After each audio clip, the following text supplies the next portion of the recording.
উজান থেকে নেমে আসা পাহাড়ি ঢল ও কয়েক দিনের টানা বর্ষণে জামালপুরের দেওয়ানগঞ্জের যমুনা নদীর পানি বৃদ্ধির পাশাপাশি নদী ভাঙ্গন অব্যাহত রয়েছে।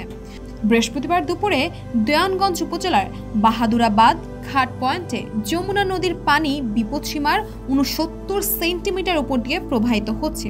সেই সাথে দেওয়ানগঞ্জ, ইসলামপুর ও মাদারগঞ্জ উপজেলার ১১টি ইউনিয়নের নিম্নাঞ্চল প্লাবিত হয়েছে। বর্ষার শুরুতে দেওয়ানগঞ্জ উপজেলার চিকাজানি ইউনিয়নে মন্ডল বাজার থেকে খোলাবাড়ি এলাকায় গ্রামীণ ব্রিজের সংযোগ সড়ক বন্যার পানির স্রোতে বিলীন হয়ে যায়। এতে উপজেলা শহরের সাথে চিকাজানি ইউনিয়নের ১৫টি গ্রামের যোগাযোগ পুরোপুরি বিচ্ছিন্ন হয়ে যায়। অন্যদিকে দেওয়ানগঞ্জ উপজেলার সানন্দবাড়ির দেওয়ানগঞ্জের প্রধান সড়কের কাঠারবিল এলাকায় রাস্তা ভেঙে যাওয়ায় উপজেলার সাথে সানন্দবাড়ির যোগাযোগ বিচ্ছিন্ন হয়ে রয়েছে। পানি বেড়ে যাওয়ায় ফসলি জমি, ঘরবাড়ি, পুকুর, কবরস্থান, গ্রামীণ রাস্তা সহ বিভিন্ন স্থাপনা বন্যার পানিতে তলিয়ে গিয়েছে।